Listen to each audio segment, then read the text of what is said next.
Hello everyone, welcome back our YouTube channel. तो जैसा हमने आपको बताया था कि हम आपकी तैयारी करा रहे हैं यूपी पीजीटी समाजशास्त्र की, जो कि आपका पाठ्यक्रम दिया गया है उसके अनुसार हम आपकी तैयारी करा रहे हैं। इसमें हमने आपका क्या क्या चीज़ कंप्लीट कर दिया है इसे हम बता देते हैं। तो देखिए, इसमें हमने आपका समाजशास्त्र का अर्थ, विषय वस्तु और क्षेत्र कंप्लीट कर दिया गया है। उसके अलावा समाजशास्त्र की उत्पत्ति और विकास को कंप्लीट कर दिया है। फिर समाजशास्त्र का अन्य सामाजिक विज्ञानों से क्या संबंध है ये हमने पढ़ा दिया है। आज हम आपको पढ़ाएंगे समाजशास्त्र का पाश्चात्य विचारक अगस्त कॉन्ट के बारे में। उसके बाद फिर हर्बर्ट स्पेंसर के बारे में, फिर इमाइल दुर्खिम के बारे में। इस तरह से करके आपको वीडियो अपलोड करते रहेंगे। और फ्रेंड्स, इस बार वीडियो काफ़ी लेट हम अपलोड कर रहे हैं, क्योंकि कुछ अन्य जगह पे भी हम जैसे पढ़ाते हैं, तो उस वजह से मुझे टाइम नहीं मिल पा रहा है। और ऑनलाइन भी पढ़ाते हैं, तो इसलिए टाइम नहीं मिल पा रहा है जिससे कि हम आपको वीडियो अपलोड कर पाए। लेकिन कोशिश करेंगे कि जल्दी से जल्दी आपको वीडियो अपलोड करें, जिससे कि आपका भी सिलेबस कंप्लीट होता रहे। ठीक है, तो चलिए अब पढ़ते हैं अगस्त कॉन्ट के बारे में। तो उससे पहले अगर आप देखना चाहें क्या क्या मैंने पढ़ाया है, तो थोड़ा बहुत फास्ट रिवीजन में हम बता देते हैं। तो यहाँ पे जैसे मैंने बताया था कि समाजशास्त्र का इंट्रोडक्शन दिया था, जिसमें हमने बताया था कि समाजशास्त्र का जो अध्ययन है ये आधुनिक तो है ही है, उससे पहले प्राचीन काल में भी समाज का अध्ययन होता रहा था। रॉबर्ट बी स्टीड ने इसके विषय में कहा था कि समाज का अतीत तो काफ़ी प्राचीन और लंबा है, लेकिन इतिहास बहुत संक्षिप्त है। वहीं गिन्सबर्ग ने भी बोला था, यदि मानव जन्म से दार्शनिक है तो स्वभाव से वो समाजशास्त्री है।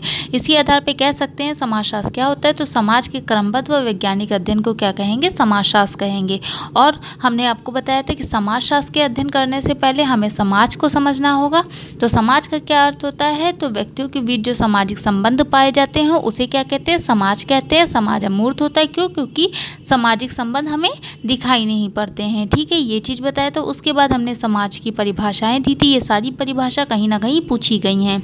उसके अलावा समाज के प्रकार बताए थे, जिसमें हमने जनजातीय समाज को बताया था, जो एकदम प्रारंभिक समाज होता है, इनमें श्रम विभाजन नहीं पाया जाता है। फिर कृषक समाज बताया था, फिर औद्योगिक समाज बताया था, फिर उत्तर औद्योगिक समाज, जिसका प्रयोग सर्वप्रथम डैनियल बेल ने किया था। ठीक है, उसके बाद हमने समाज के प्रकार द्विविभाजन के आधार पर या ऐतिहासिक विकास के आधार पर किया था, जिसमें हर्बर्ट स्पेंसर ने समाज के प्रकार को बताया था, सरल, मिश्रित समाज, दोहरे मिश्रित और तिहरे मिश्रित समाज के बारे में।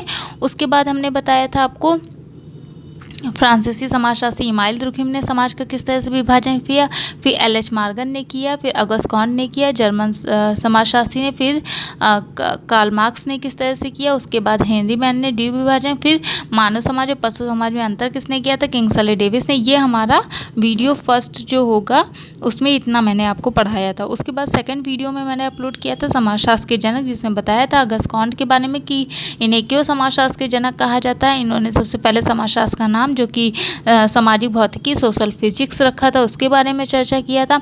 उसके अलावा अगस्त कॉन्ट को ही समाजशास्त्र के पुरोहित व्यवस्था का सुझाव दिया था, इन सब चीज़ों को बताया था। फिर उसके बाद हमने परिभाषाओं के बारे में चर्चा किया था कि किस तरह परिभाषा को आप याद रख सकते हैं, और यहाँ पे सारी परिभाषाएं आपको दी हुई हैं। उसके बाद समाजशास्त्र के विषय क्षेत्र पर चर्चा हुई थी, जो दो प्रकार का होता है, स्वरूपात्मक और समन्वयात्मक। स्वरूपात्मक समाजशास्त्र को एक विशिष्ट क्षेत्र मानता है, वहीं समन्वयात्मक समाजशास्त्र को एक सामान्य विज्ञान मानता है। ठीक है, इस चीज़ को बताया था। जैसे स्वरूपात्मक के जो प्रतिपादक हैं वो कौन है, जॉर्ज शिमेल है, और समन्वयात्मक के कौन है, तो सोरोकिन है। इन सब चीज़ों पे चर्चा किया था। उसके बाद समाजशास्त्र की विषय वस्तु पे चर्चा किया था, जिसमें दुर्खिम ने 3 भागों में बांटा है। ये मोस्ट इंपॉर्टेंट है, कई बार पूछा गया है, तो याद रखिएगा। सामाजिक आकृति या स्वरूप शास्त्र, सामाजिक रचना या शरीर शास्त्र और सामान्य समाजशास्त्र, ये दुर्खिम ने बांटा था। फिर अगस्त कॉन्ट ने सामाजिक स्थितिकी और गतिकी में बांटा था। फिर जिन्सबर्ग ने, फिर सोरोकिन ने। यहाँ पे हमने आपको प्रमुख जो भी पूछे गए हैं वही विषय वस्तु दिए हुए थे। कार्ल मैनहीम का बताया था। फिर हमने कुछ बुक पे चर्चा किया था, ये सारी बुक्स पूछी गई हैं किसी न किसी एग्ज़ाम में, तो याद रखिएगा आप इन्हें। उसके अलावा फिर उसके बाद थर्ड वीडियो में हमने समाजशास्त्र की उत्पत्ति के बारे में चर्चा की थी, जिसमें बताया था कि समाजशास्त्र की उत्पत्ति कोई अभी से नहीं समाजशास्त्र के बारे में बात किया जाए। समाजशास्त्र की उत्पत्ति के लिए पहले से भी कई सारे प्रयत्न किए गए थे प्राचीन काल में, जैसे कि प्लेटो ने अपनी पुस्तक द रिपब्लिक में नगरीय समुदाय के विभिन्न पहलुओं का विश्लेषण किया था। और प्लेटो का मानना था कि किसी व्यक्ति का व्यवहार उस समाज की उपज होता है, जैसा समाज उसके साथ करेगा व्यक्ति वैसा व्यवहार करेगा। तो प्लेटो ने समाज को महत्वपूर्ण माना था, वहीं अरिस्टो ने व्यक्ति को महत्वपूर्ण माना था। तो अरस्तु ने भी अध्ययन किया था, देखिए यहाँ पे लिखा है, जो कि प्लेटो के शिष्य थे, इन्होंने भी कानून और समाज और राज्य व्यवस्था का अध्ययन किया था। उसके बाद प्लेटो के बारे में मैंने समझाया था। फिर मैकियावेली ने अपनी पुस्तक दी प्रिंस में भी राज्य की सफलतापूर्वक चलाने के सिद्धांतों को बताया था कि किस तरह चलाया जा सकता है। फिर सर थॉमस मूर ने अपनी कृति यूटोपिया में क्या कहा है, इन सब चीज़ों पे चर्चा किया था।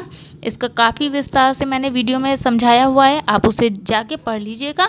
उसके बाद फिर ऐतिहासिक क्रांति, वैज्ञानिक क्रांति, बौद्धिक क्रांति, औद्योगिक क्रांति, फ्रांसीसी क्रांति, इन सब चीज़ों पे काफ़ी चर्चा किया था अच्छे से।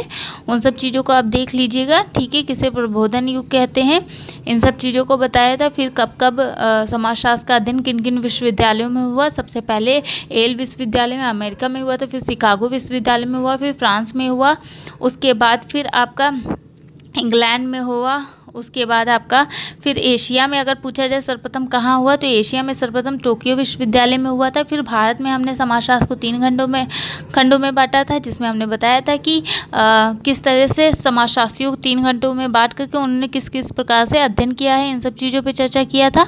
उसके बाद समाजशास्त्र का सर्वप्रथम भारत में अध्ययन कब हुआ था, तो 1914, ये प्रथम विश्व युद्ध के दौरान मान लीजिए बम्बई विश्वविद्यालय में हुआ था। फिर 1919 में पैट्रिक गेट्स की अध्यक्षता में एक अलग समाजशास्त्र विभाग की स्थापना की गई थी। इन सब चीज़ों की देखिए चर्चा किया हुआ है, यहाँ पे लिखा भी हुआ है।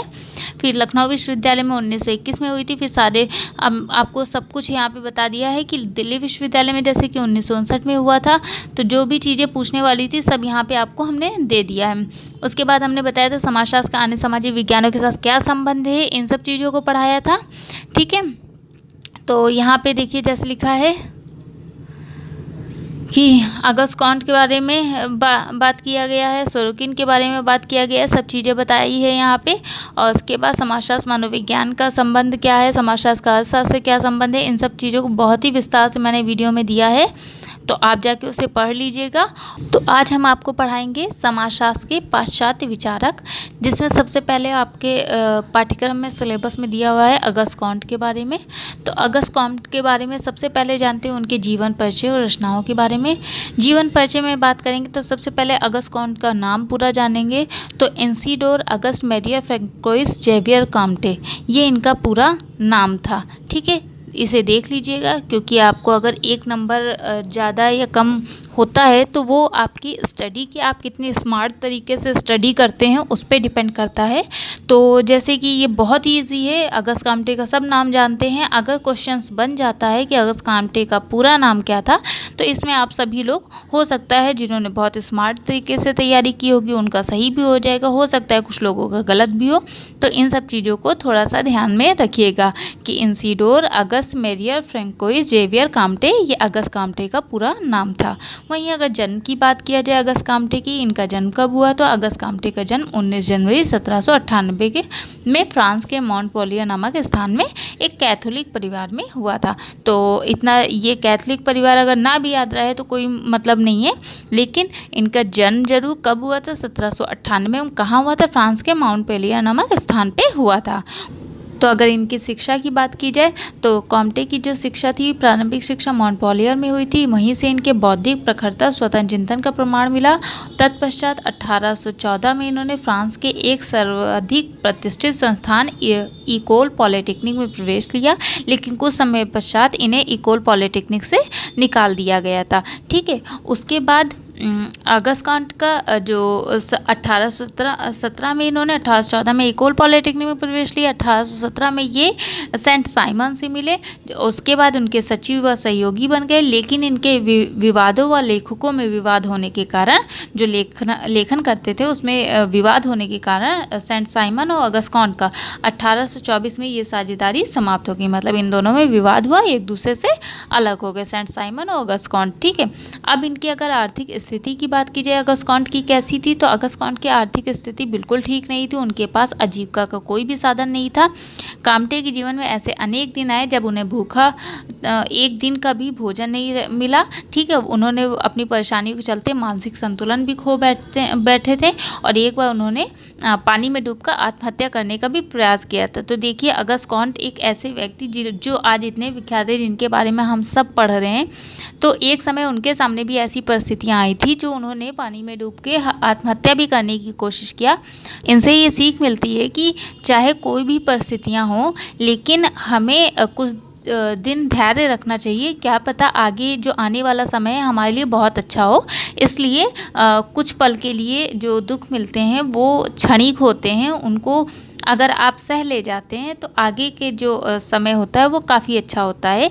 इनकी जीवनी को पढ़ने से ये शिक्षा मिलती है। ठीक है, तो उसके बाद अगर इनके विवाह की बात किया जाए तो इनका विवाह 1825 में कैरोलिन मेसिन से हुआ, लेकिन दोनों के बीच गहन मतभेद होने के कारण 17 वर्ष बाद 1842 में इनका विवाह विच्छेद हो गया। ठीक है, क्योंकि इनके जीवन की जो स्थितियां थी वो भी काफ़ी आर्थिक स्थितियां खराब थी।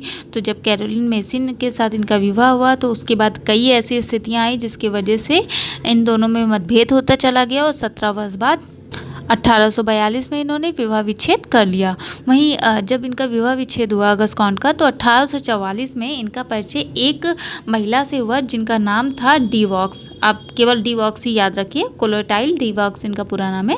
तो डिवॉक्स से इनका जब परिचय हुआ तो इन्हें वो जो महिला थी डिवॉक्स, वो काफ़ी ज़्यादा दैवीय गुणों से परिपूर्ण लगी। उन्हें उनके अंदर एक अलग से दैवीय गुण दिखे, अतुलनीय महिला लगी। जिस समय वो उनसे मिली थी वो काफ़ी साधारण और दुखी महिला थी डिवॉक्स, जब अगस्कॉन्ट से मिली। ठीक है, लेकिन क्योंकि डिवॉक्स का जो पति थे वो पति व माता पिता से अलग हो चुकी थी डिवॉक्स, और पेरिस में रह रही थी। अगस्कॉन्ट से परिचय हुआ तो उन्हें वो महिला बहुत ही दैवीय गुणों से परिपूर्ण और अतुलनीय लगी। ठीक है, और वॉक्स का प्रभाव मतलब कॉम्टे पे इस तरह पड़ा कि कॉम्टे जो थे उनसे एक तरफा प्यार करने लगे। वैसे ये सब चीज़ें आएंगी नहीं, लेकिन फिर भी थोड़ा इंटरेस्टिंग बनाने के लिए जीवनी को थोड़ा सा आप समझ लीजिए, पढ़ लीजिए। तो अगस्कॉन्ट के बारे में आप किसी को अगर कुछ बताएं तो बहुत कुछ बता सकते हैं। ठीक है, तो विवाह विच्छेद हुआ 1844 में। ये डिवॉक्स से मिले, फिर उनसे काफ़ी ज़्यादा ये प्रभावित हुए, फिर उनसे काम्टे एक तरफा प्यार करने लगे। लेकिन काम्टे अपनी बात कुछ कह पाते उससे पहले ही 1846 में वॉक्स की मृत्यु हो गई। ठीक है, तो काम्टे के जीवन में एक बार फिर से कुछ अच्छे पल आए थे जो कि डिवॉक्स के वजह से, लेकिन वो ज़्यादा दिन तक नहीं रहे और 1846 में वॉक्स की क्या हुई, मृत्यु हो गई। ठीक है, और उसके अलावा अब अगस्कॉन्ट कैसे बने समाजशास्त्र के जनक, इसको अगर जाने तो अगस्कॉन्ट फ्रांसीसी क्रांति जो कि 1789 में हुई थी। फ्रांसीसी क्रांति कब हुई थी? 1789 में हुई थी। ठीक है, के द्वारा सामाजिक अव्यवस्था से प्रभावित थे। इनका जन्म कब हुआ था? 1798 में, लेकिन फ्रांसीसी क्रांति इनके जन्म से पहले हुई थी। लेकिन जाहिर सी बात है, जब कोई क्रांति होती है, कोई आंदोलन होता है तो काफ़ी ज़्यादा अव्यवस्था फैल जाती है समाज में। तो उससे काफ़ी ज़्यादा प्रभावित है कौन? अगस्कॉन्ट। वह फ्रांसीसी क्रांति के परिणामों के मध्य जीवन व्यतीत कर रहे थे। जाहिर सी बात है, जब क्रांति के बाद अव्यवस्था हुई, जब इनका जन्म हुआ तो वो उसी की वजह से काफ़ी मध्य जीवन व्यतीत कर रहे थे। और उस समय की अव्यवस्था और व्यक्ति की भौतिक व सांस्कृतिक पतन से वो लगातार परेशान और चिंतित रहते थे। उनका मौलिक उद्देश्य था कि अव्यवस्था के स्थान पे कैसे व्यवस्था स्थापित की जाए, समाज की कैसे पुनर्रचना की जाए, वो इस चीज़ों के बारे में हमेशा सोचते रहते थे। कॉम्टे ही पहले विचारक थे जिन्होंने सामाजिक चिंतन को वैज्ञानिक रूप दे करके एक समाजशास्त्रीय चिंतन की एक नई परंपरा का आरंभ किया, क्योंकि उनका जन्म ऐसी परिस्थिति में हुआ जिस समय काफ़ी ज़्यादा अव्यवस्था थी। अब वो समाज को पुनर्गठित करना चाहते थे, व्यवस्था स्थापित करना चाहते थे। तो उन्होंने समाज के बारे में वैज्ञानिक ढंग से सोचा और एक नई परंपरा आरंभ की। उन्होंने सर्वप्रथम एक ऐसे सामाजिक विज्ञान की कल्पना की जो दूसरे सामाजिक विज्ञानों से पृथक और स्वतंत्र रहकर सामाजिक व्यवस्था और सामाजिक प्रगति का अध्ययन कर सके। ठीक है, कॉम्टे ही ऐसे व्यक्ति थे पहले जिन्होंने ऐसे सामाजिक विज्ञान की कल्पना की कि कोई ऐसा सामाजिक विज्ञान है जो कि सामाजिक व्यवस्था व प्रगति का अध्ययन करे, अन्य विज्ञानों से अलग हटके। ठीक है, आरंभ में कॉम्टे ने ऐसे विज्ञान को क्या नाम दिया? सामाजिक भौतिकी या सोशल फिजिक्स नाम रखा। लेकिन बाद में 1838 में उन्होंने इसे समाजशास्त्र का नाम दिया। इसी विज्ञान विशेष सामग्री को स्पष्ट करते हुए कॉम्टे ने लिखा है कि समाजशास्त्र का अध्ययन क्षेत्र विभिन्न सामाजिक विज्ञानों में पाई जाने वाली एकता सामाजिक व्यवस्थाओं को ज्ञात करता है जिसमें सामाजिक जीवन को संगठित बनाया जा सके। ठीक है, तो समाजशास्त्र की विषय वस्तु पे इन्होंने ये चीज़ बोला। और अगर अगस्त क्रांति की मृत्यु की बात की जाए कब हुई, तो 5 सितंबर 1857 को 1798 में अगस्त कॉन्ट का जन्म हुआ तथा 5 सितंबर 1857 को कैंसर की बीमारी के कारण इनकी मृत्यु हो गई। अब अगर अगस्त कॉन्ट की कृतियों और रचनाओं के बारे में जाने तो इनके अनेक मौलिक ग्रंथ हैं जिसमें से जैसे कि पहले है a prospectus of the scientific work required for the recognise of society. ये कब आई, 1822 में आई। ठीक है, ये सबसे इनकी पहली बुक थी जो 1822 में प्रकाशित हुई। और इस बुक में इन्होंने बताया, जैसे कि यहाँ लिखा हुआ है, ये काम्टे की पहली रचना थी। इसमें काम्टे ने सामाजिक पुनर्निर्माण की योजना प्रस्तुत की कि कैसे समाज का पुनर्निर्माण किया जाए, उसे व्यवहारिक रूप देने के लिए महत्वपूर्ण विचार प्रस्तुत किए।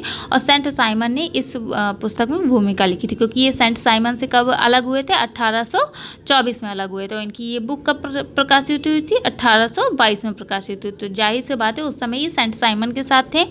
तो जब इन्होंने ये कृति लिखी, ये पुस्तक लिखी, तो उस समय सेंट साइमन ने इस पुस्तक में भूमिका जो था वो लिखा था। ठीक है, अगर दूसरी पुस्तक इनकी बात किया जाए, the course of positive philosophy 1830 से 42। ठीक है, 1830 से 42 के बीच में इन्होंने the course of positive philosophy लिखी। जिस समय इनकी पत्नी से विवाद हो रहा था, उस समय 1842 के बीच में उनका विवाद हुआ, वो उन्हें छोड़ के गई।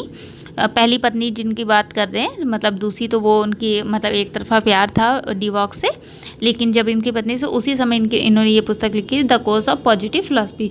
ये पुस्तक इनकी 6 खंडों में प्रकाशित हुई थी। इतना ध्यान रखिएगा, पूछा जा सकता है अगस्त कॉन्टे की कौन सी पुस्तक 6 खंड में प्रकाशित हुई थी। The course of positive philosophy प्रकाशित हुई थी। इसमें कॉम्टे ने प्रत्यक्षवाद की व्याख्या की थी कि प्रत्यक्षवाद क्या होता है। इसका उद्देश्य सामाजिक अध्ययन को वैज्ञानिक रूप प्रदान करना था।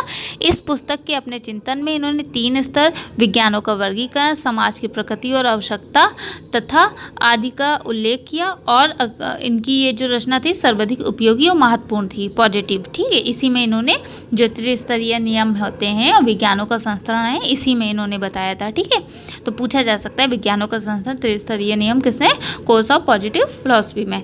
वहीं तीसरी पुस्तक इनकी सिस्टम ऑफ पॉजिटिव पॉलिटी, ये कब इन्होंने प्रकाशित किया, 1851 से 1854 के बीच। ये पुस्तक 4 खंडों में विभाजित हुई थी। ठीक है, सिस्टम ऑफ पॉजिटिव पॉलिटी कब हुई, 4 खंडों में प्रकाशित हुई। इसमें कॉम्टे ने अपने सिद्धांतिक विचारों को व्यवहारिक रूप देने का प्रयत्न किया। इस पुस्तक की रचना का उद्देश्य मानवता के नवीन धर्म का प्रतिपादन कर सामाजिक पुनर्निर्माण की एक व्यवहारिक योजना प्रस्तुत करना था। लेकिन इस पुस्तक के कारण कॉम्टे के विचारों को वैज्ञानिकता पे संदेह किया गया, क्योंकि इन्होंने एक तरफ धर्म के बारे में बताया, दूसरी तरफ पॉजिटिव के बारे में बात किया। तो ये पुस्तक कहीं ना कहीं इनके वैज्ञानिक होने पे संदेह कर दे गया, क्योंकि एक तरफ इन्होंने कह रहे हैं कि सारी वैज्ञानिकता पे पॉजिटिविज्म के पर काम किया जाए, दूसरी तरफ ये धर्म के बारे में भी चर्चा कर रहे हैं, जिस कारण इन्हें इनकी वैज्ञानिकता पे संदेह किया जाने लगा। उसके अलावा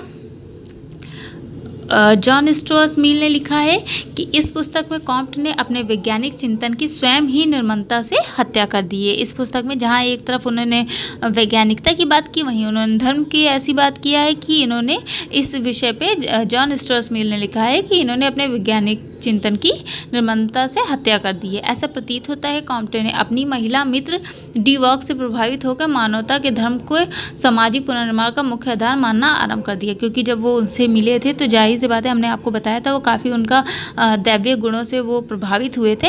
तो कहीं ना कहीं उनके प्रभाव के कारण ऐसा मानना है कि उन्होंने उनसे प्रभावित होकर ये बुक लिखी, जिसमें उन्होंने वैज्ञानिकता को एक साइड में रख के कहीं ना कहीं धर्म को ज़्यादा महत्व दे दिया।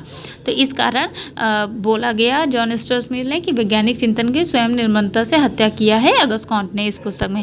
इस पुस्तक में उन्होंने स्त्रियों की प्रशंसा की और दैवीय व नैतिक गुणों का वर्णन किया है। ठीक है, नंबर 4 है कैटेकिज्म ऑफ पॉजिटिविज्म, 1852 में ये प्रकाशित हुई। यह कॉम्टे की अंतिम रचना थी जिसका प्रकाशन 1852 में हुआ। और इस कृति में कॉम्टे ने जनतंत्र का समर्थन किया, प्रेस की व्यक्तिगत स्वतंत्रता को सामाजिक प्रगति के लिए आवश्यक बनाया। तो इसके अंतर्गत जो लिखा हुआ है याद रखिएगा, क्योंकि इसी से रिलेटेड पूछा जा सकता है कि अगस्त कॉम्टे की कौन सी पुस्तक थी जिसमें प्रेस और व्यक्तिगत स्वतंत्रता के बारे में दिया गया था। तो इस तरह से करके हमने थोड़ा बता दिया है, तो आप इन सब चीज़ों को ध्यान रखिएगा। अब अन्य कृतियों की बात किया जाए तो the metaphysics theory of state and revolution recognition of modern society, ये भी पुनर्निर्माण से ही समाज के संबंधी थी, और रिलीजन ऑफ ह्यूमैनिटी भी अगस्त कॉम्टे की ही है। अब कृतियों के बारे में बात हो गया है, अब चर्चा करते हैं अगस्त कॉम्टे के त्रिस्तरीय नियम, तीनों नियमों के बारे में बात करते हैं कि कौन से दिए थे। तो सामाजिक विचारधारा के क्षेत्र में अगस्त कॉम्टे ने त्रिस्तरीय नियम का एक महत्वपूर्ण योगदान दिया। सन 1822 में इन्होंने इस नियम को प्रतिपादित किया। कब किया था? 1822 में इन्होंने इस नियम को प्रतिपादित किया था और कहा था कि मानव के बौद्धिक विकास का अध्ययन करने के लिए स्पष्ट पता लगाया जा सकता है। इस क्रम में इन्होंने 3 स्पष्ट दिया। अगस्त कॉम्टे ने ये त्रिस्तरीय नियम दिया। इसमें इन्होंने पहला स्टेज बताया कि किस तरह मानव का बौद्धिक विकास हुआ है। पहला धार्मिक स्टेज बताया, थियोलॉजिकल स्टेज, दूसरा तात्विक स्तर मेटाफिजिक्स स्टेज, तीसरा वैज्ञानिक या प्रत्यक्षात्मक साइंटिफिक या पॉजिटिव स्टेज। इस चीज़ों पे चर्चा किया इन्होंने। और इसमें पहला जो इन्होंने बताया धार्मिक स्तर, इस स्तर में समस्त चीज़ें ईश्वर के प्रतिरूप में किन्हीं अलौकिक प्राणियों की तत्कालीन क्रियाओं के प्रमाण स्वरूप देखा गया है। इस स्तर में इन्होंने सब चीज़ें ईश्वर के प्रतिरूप में माना। पेड़ पौधे हो गया, जल प्रवाह हो गया, चर अचर हो गए, सभी शक्ति जो होती हैं किससे? ईश्वर से होती है, ईश्वर के कारण होती हैं।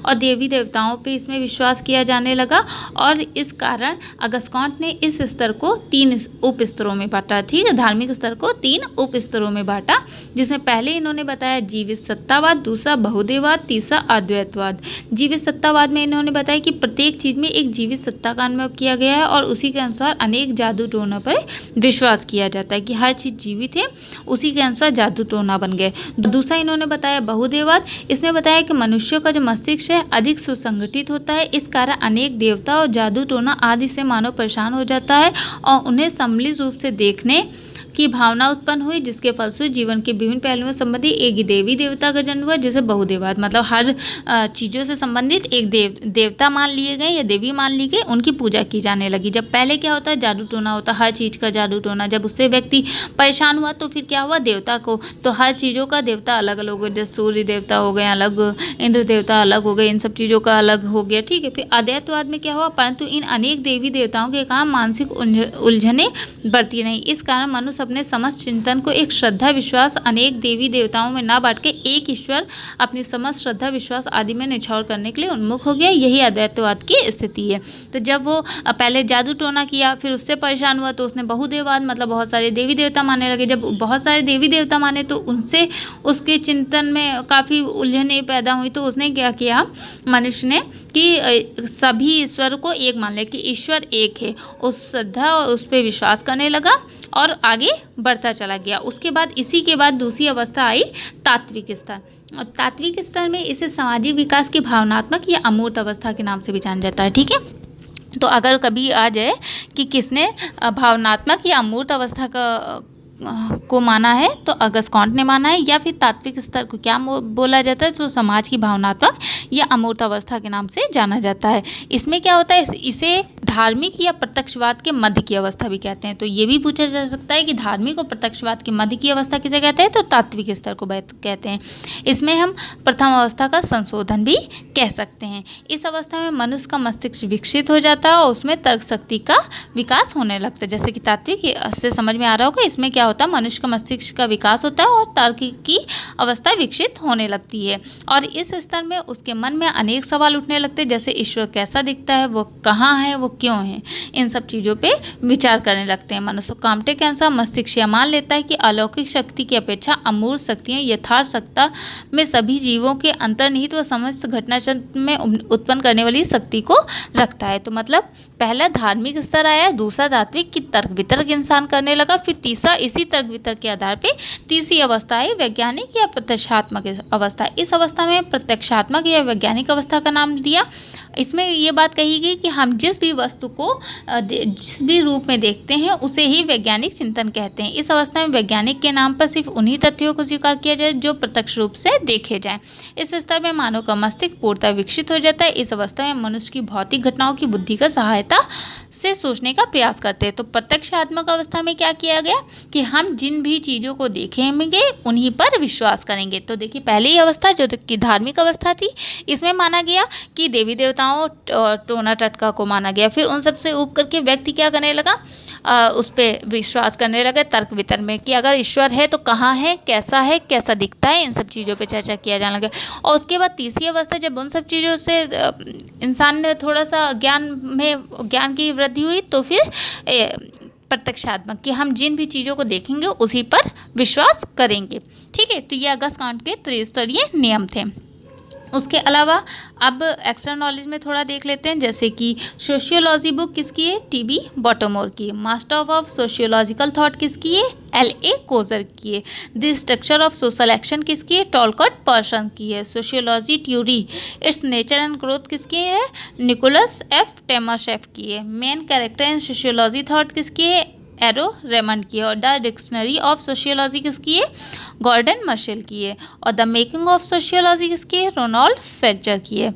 तो ये बुक्स देखिए सारी सोशियोलॉजी से रिलेटेड है। अभी आप एकदम प्रारंभिक रूप पढ़ रहे हैं तो sociology T B. Bottomore, master of sociology thought L.K. Coser, the structure of sociology action Talcott Parson, sociology theory Nicholas S Timasheff, main character in sociology thought Aron Raymond, a dictionary of sociology Gordon Marshall और the making of sociology Ronald Fletcher. तो ये आपकी extra knowledge में ये book हो गई। इन्हें याद रख लीजिएगा, 1 2 3 बार पढ़ेंगे आराम से आपको याद हो जाएगी। तो आज हमने आपको अगस्त कांट का जीवन परिचय और अगस्त कांट का त्रिस्तरीय नियम बताया। कल हम आपको जो वीडियो अपलोड करेंगे उसमें विज्ञानों का संस्करण किस तरह उन्होंने विज्ञानों को बताया, कैसे सब जो विज्ञान होते हैं या जो भी विषय होते हैं वो एक दूसरे पर निर्भर होते हैं, कौन सा जटिल होगा कौन सा सरल होगा, इन सब चीज़ों के बारे में बताएंगे। दूसरा हम आपको प्रत्यक्षवाद पॉजिटिविज्म के बारे में बताएंगे कि इन्होंने क्या चीज़ बोला है कि पॉजिटिविज्म क्या होता है, उसके बारे में थोड़ा विस्तार से चर्चा करेंगे। ठीक है, यहाँ तो पॉजिटिविज्म आपको बता दिया कि इन्होंने माना कि जो चीज़ देखते हैं उसे ही पॉजिटिविज्म कहेंगे, लेकिन अभी विस्तार से इसके बारे में इन्होंने अलग से भी चर्चा किया है, बताया है, तो उन सब चीज़ों को भी समझेंगे। ठीक है, तो जो भी स्टूडेंट ने अभी तक चैनल को सब्सक्राइब नहीं किया वो प्लीज़ चैनल को सब्सक्राइब कर ले एंड शेयर करें। एंड आप लोग हमारे टेलीग्राम चैनल और फेसबुक चैनल को ज्वाइन कर लीजिए। उसमें हम आपको जैसे ही हमें टाइम मिलेगा या जैसे भी जो भी चीज़ें इंपॉर्टेंट लगेगी हम उसमें डालते रहेंगे, तो आप लोग अभी ज्वाइन कर लीजिए। बाकी जिस समय भी हमको जैसे ही टाइम मिलता है हम आपको अपलोड करते रहते हैं। आपसे के नॉलेज से संबंधित, सोशियोलॉजी से संबंधित, नेट GRF या फिर PGT से संबंधित जो भी चीज़ें होती हैं तो सभी चीज़ आपके लिए यूज़फुल रहेंगी। प्लीज़ चैनल को शेयर करें एंड सब्सक्राइब करें and thank you for watching my channel.